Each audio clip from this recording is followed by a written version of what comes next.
Sir इसलिए कर रहा था क्योंकि इस पूरे वोटिंग पैटर्न के ऊपर ये मतलब पाकिस्तान तहरीक इंसाफ कह रही जी हमारे 11 गायब हो गए, हमें नहीं मिल रहे। उधर से मेंगल साहब ने कहा जी हमारे 2 गायब हो गए, उनसे वो इस्तीफा मांग रहे हैं। तो ये 11 और 2 13 के ऊपर कहानी आती है। माजी के अंदर जब आप लोगों के 14 गायब हो गए थे, सादिक गायब तो नहीं हुए थे, मौजूद उधर ही थे, इधर से उधर छलांग मार के वोट सादिक संजरानी साहब वाले मामले में उन्होंने आप लोगों के कहे के ऊपर वोट नहीं दिया था। तो उस वक्त जब सब कुछ हुआ था, नून लीग ने उसके ऊपर क्या रद्द-ए-अमल दिया था, आप सुनिएगा, फिर मैं अगला सवाल करता हूं। सुनिए उस वक्त की बात कि नून लीग क्या कहती थी, सुनिएगा। अगर सादिक संजरानी बन गए, आप लोगों ने कहा ना कि ज़मीर की आवाज पे वोट दिए हैं और नाला थे इनकी पॉलिसी से, तो सादिक संजरानी की जीत के लिए भी गवर्नमेंट बड़ी पुरुम्मीद है। तो यहाँ तो आप हॉर्स ट्रेडिंग का इल्जाम नहीं लगाएंगे? नहीं, यहाँ पे हम एजेंसियों पे इल्जाम लगाएंगे। सब जानते हैं कि बाप अपने बाप के कहने के बगैर किसी को वोट नहीं करता। बाप का जब हुक्म होता है तो वो हुकूमती बेंचेस के ऊपर जाके बैठ जाते हैं, बाप का जब हुक्म होता है तो वो ऑपोजिशन बेंचेस पे आके बैठ जाते हैं या इंडिपेंडेंट हो जाते हैं। अगर आप ये समझते हैं कि अवाम को समझ नहीं आ रहा और आप ये कह देंगे कि वो इंडिपेंडेंट हैं, अपने आप को शायद धोखा दे रहे हो, अवाम को आप धोखा नहीं दे सकते। हम बिल्कुल अपने पार्टी में देखेंगे कि कौन था जो दबाव में आया, कौन था जो अपने जमीर बेचा। छोटा सेनेटर्स ने आज अपने पार्टी के पीठ में चिराग गोंपा है, जो बुरे के पीठ में चिराग, उनको नहीं छोड़ेंगे। जिन्होंने अपना जमीर बेचा, आधे घंटे के अंदर उन्होंने जमहूरियत को कमजोर किया, निजाम को कमजोर किया। बड़ी तकलीफ, जिस मुल्क के पार्लियामेंट के अपर हाउस के सेनेटर बिक जाए, चोरी कर ले, अपनी पार्टी से गद्दारी करे, इस मुल्क का दुनिया में क्या नाम हुआ होगा। जब अंदर गए हैं खुफिया रायशुमारी में, तो ये कौन लोग हैं 14 लोग जो ये जनरल फैज के लोग हैं। जनरल फैज ISI की चीफ है, जानते हैं आप, उसके लोग हैं। ये ख्वाहिश साहब आपने बात सुनी, मरियम साहिबा कह रही थी कि बाप के कहने के ऊपर बाप का बाप जो है वो वोट वो कहता है तो फिर वहाँ पे वोट दिया जाता है। बिलावल भुट्टो साहब भी कल आप वहीं पे मौजूद थे, आप भी फ्लोर के ऊपर, वो फरमा रहे थे कि बाप के बगैर जो है वो ये वोटिंग हो नहीं सकती। तो ये 26वीं आईनी तरमीम के अंदर भी सर किसी बाप का रोल था आपके ख्याल में? नहीं, मेरा ख्याल है जो एग्जैक्ट वर्ड्स थे, मैं उधर मौजूद था बिलावल साहब के, जब उन्होंने मुख्तलिफ पार्टीज़ के नाम लिए हैं तो बाप पार्टी का नाम लेना भूल गए थे। अच्छा। तो पीछे से किसी ने आवाज़ दी कि जी आप बाप पार्टी का भी नाम ले, तो उन्होंने कहा हाँ बाप के बगैर तो नहीं हो सकता, इस तरह उन्होंने कोई बात की। तो ये पर्टिकुलर रिमार्क जो है ना, जिस तरफ आप डायरेक्ट कर रहे हैं, मेरा ख्याल है कि उस तरफ ये इट वाज नॉट इंटेंडेड, लेकिन उस सिचुएशन एक ऐसी थी, उसके ज़ूमैनी में हो गया उस वक्त भी। जो आपने पहला जो दिया है एग्जाम्पल दिया है, उस किस्म का कोई वाक़या जो है ना नेशनल असम्बली में हुआ है और ना कौमी असम्बली में हुआ है। आप मुझे बताएं नेशनल असम्बली में कौन सा किसने PTI को छोड़ के हमें वोट दिया, कोई एक नाम बता दें। सर वो तो आपने जैन कुरैशी साहब को कहा है, उन्होंने हमें वोट नहीं दिया। ठीक, जैन कुरैशी साहब ने हमें वोट नहीं दिया, बिल्कुल वोट नहीं दिया उन्होंने, हमारे साथ राब्ते में वोट तो बाकी लोगों ने भी दिया, लेकिन उनके बारे में मीडिया के अंदर यही रिपोर्ट हो रहा था कि उनको रिजर्व रखा गया था, उनके बारे में कहा गया था बवक्त जरूरत इनको बुलाना पड़ा तो फिर बुला लिया। देखें, मेरी बात सुने, हमें जो है 225 वोट मिले जी। हमारे पास रिजर्व वोट जो है स्पीकर का भी था, स्पीकर भी हमें वोट दे सकते थे, उधर चेयरमैन भी वोट दे सकते थे। तो इसलिए हमारे पास जो है मेरा ख्याल है 2-3 वोट जो है दोनों साइडों पे जो है ना हमारे पास रिजर्व में मौजूद थे कि अगर कोई ऐसी बात होती तो हम वो ऑप्शंस जो है एक्सरसाइज कर सकते थे। इसलिए हमें रिजर्व वोटों की जो है वो ज़रूरत किसी मरहले पे नहीं पड़ी और ना हमने उसके लिए मार्जिन रखा। हम आखिरी वक्त तक 3-4 दिन जो है जो पोस्टपोनमेंट होती रही, उसमें एक ये भी वजह थी कि हम चाहते थे कि हमारे पास कंफर्म नंबर 2, हमारे पास 64 और 224 जो थे वो पहले से नंबर थे। अच्छा। लेकिन हम चाहते थे कि 1-2 हमारे ज़्यादा हो जाए नंबर, ताकि खुदा न खास्ता अगर कोई मौलाना को डाल के का कोई स्लिपेज होती है जी, मौलाना को डाल। अच्छा, मौलाना को डाल के, ठीक। तो सर ये वैसे ये सारा कुछ पहले हफ्ते वाले की रात होने लगा था, मतलब जो हफ्ते और इतवार की दरमियानी शब है ये उसमें होने लगा था, लेकिन फिर इसको डिले कर दिया। इसकी वजह क्या थी इसकी? नहीं देखें, उसमें मेन वजह जो है ये 2-3 दफ़ा जो आगे पीछे काम हुआ है, वो जो बिल की जो फाइनल शेप थी उसके ऊपर जो है ना आगे पीछे जो है बहस व तमहीस जारी रही, जिसकी वजह से जो है वो डिले हुआ। अच्छा। वोटों की वजह से डिले नहीं हुआ, वोट्स जो है वो सेटल हो चुके हुए थे। 3 दिन से तकरीबन जो है 3-4 दिन से मामला जो है सेटल हो चुका हुआ था। लेकिन जो है कुछ ऐसी बातें थीं या कुछ वैसी बातें इंक्लूड होनी थी, कुछ ऐसी बातें एक्सक्लूड होनी थी, जिसके ऊपर जो है एक बैक एंड फोर्थ जो है डिस्कशन हो रही थी, जिसकी वजह से वो फाइनल शेप जो है बिल जो है उसका ड्राफ्ट जो है वो इख्तियार नहीं हो रही थी। अल्टीमेटली जब वो इख्तियार हुई है तो हमने वोट भी शो कर दिए और मेजॉरिटी भी जो है वो हमारी। तो इसमें खालिद साहब पाकिस्तान तहरीक इंसाफ किधर थी? क्योंकि हफ्ते वाले दिन तो हमें यही समझ आई रात को कि पाकिस्तान तहरीक इंसाफ से बात करने के लिए मौलाना साहब ने एक दिन और मांगा है, तो पीटीआई ने उसके बाद वोट भी नहीं किया। तो क्या कोई डिमांड कर रहे थे पाकिस्तान तहरीक इंसाफ वाले?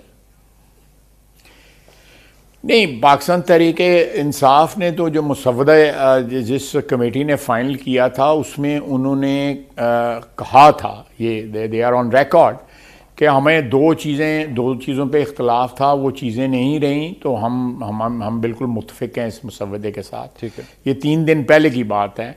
उनमें उन्होंने कहा कि एक काजी फ़ायज़ ईसा को जो है वो जो है वो कंटिन्यू नहीं करेंगे, वो जो है रिटायर हो जाएंगे 25 तारीख को। हमारा एक ये मुतालबा था, और दूसरा उन्होंने कहा जी कि एक मुतालबा हमारा ये था कि मिलिट्री कोर्ट्स ना बने।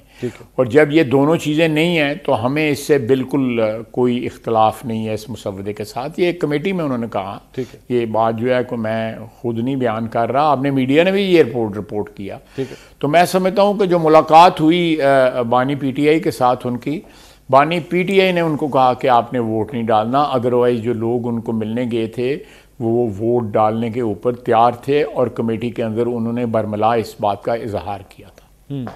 तो ख्वाजा साहब, फिर इसका मतलब कि इमरान खान साहब की ग्रिप आज भी पार्टी पे बड़ी तगड़ी है कि वो जेल से बैठ के जो है वो फैसला कर देते हैं कि पार्टी ने, इवन दो शायद आप जिस तरह कह रहे हैं कि पूरी पार्टी जो है वो चाहती थी इसके ऊपर वोट करना, लेकिन अल्टीमेट विल जो है वो खान साहब की जेल के अंदर से बैठ के जो है वो मानी जा रही है। मैं आपसे इत्तेफाक करता हूँ, मैं बिल्कुल इसको डिस्प्यूट नहीं करता। वो पार्टी के लीडर हैं और पार्टी जो है उसके ऊपर उनकी ग्रिप है।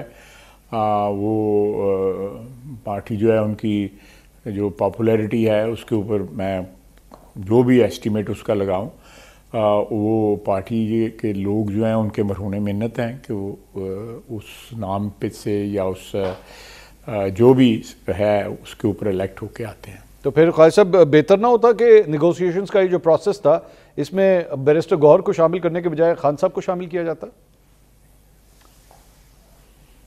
बैरिस्टर गौहर साहब जो हैं चेयरमैन हैं उनके, तो अगर इमरान खान साहब ने उनको चेयरमैन बनाया हुआ है, और बाकी जो 4 हज़रात थे वो भी बड़े मुतबर हज़रात हैं पीटीआई के, तो हमारे पास कोई शक वाली बात कोई नहीं थी कि इन लोगों के पास जो है वो मैंडेट नहीं ले सकेंगे, लेकिन नहीं दी उन्होंने मैंडेट। तो this is between those 5 gentleman and there leader. मैं कौन होता हूँ उस पर कमेंट करने? सर, इस सारी चीज़ के अंदर ऑब्वियसली हम एक ऐसे हफ्ते के अंदर हैं जिसमें अब काजी फ़ाइज़ साहब जो हैं वो रिटायर होने जा रहे हैं। मैं अब इस फाइल को क्लोज समझूं कि वाकई काजी फ़ाइज़ साहब वाकई रिटायर होने जा रहे हैं और पाकिस्तान की जुडिशल हिस्ट्री में अब उनका चैप्टर क्लोज होने जा रहा है? मेरा ख्याल है काजी फ़ाइज़ साहब ने कभी भी ये मीडिया में स्पेकुलेट ज़रूर किया जाता था, लेकिन किसी स्टेज पे उन्होंने नहीं कहा था कि मैं 25 के बाद जो है कंटिन्यू करना चाहता हूँ। ठीक है, किसी स्टेज पे नहीं उन्होंने कहा।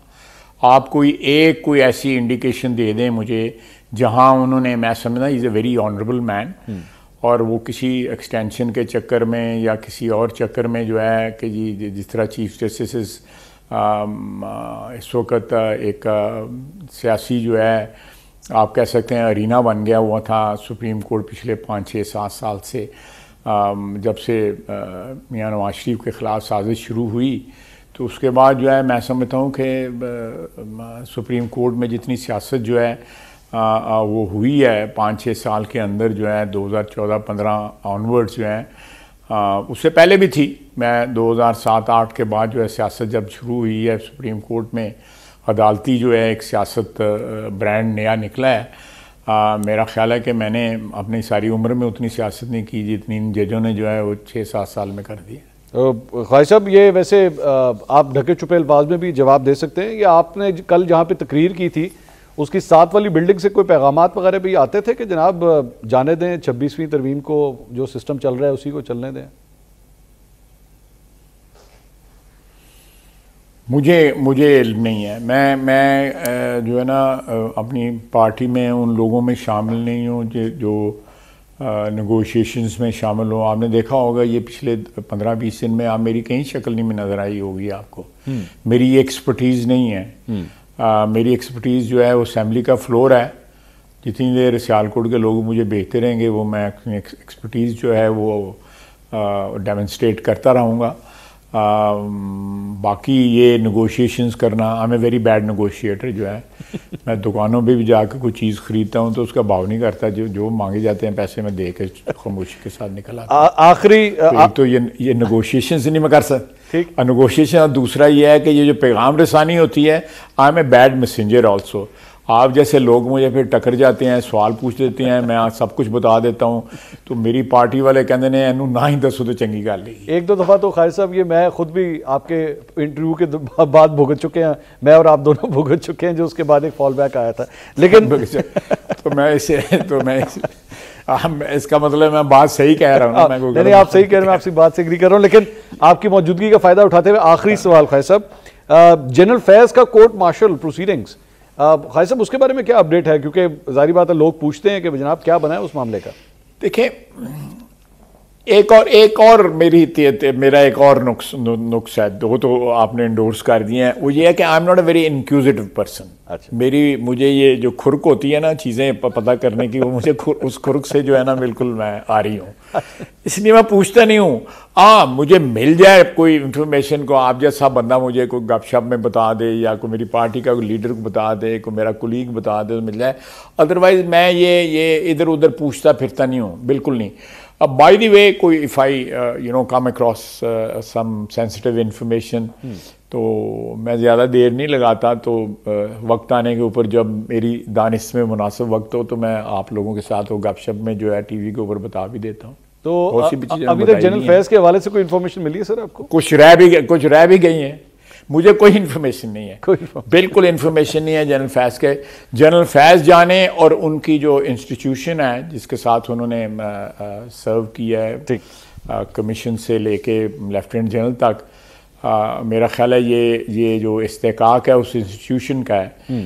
मेरा कमेंट उस पर कतई तौर पे नहीं बनता। ख्वाजा साहब बहुत बहुत शुक्रिया, थैंक यू सो मच। नाज़रीन, वफाकी वज़ीर दिफा मुस्लिम लीग नून के सीनियर रहनुमा ख्वाजा आसिफ साहब हमारे साथ मौजूद थे। पाकिस्तान तहरीक इंसाफ में गद्दारी के फतवे दिए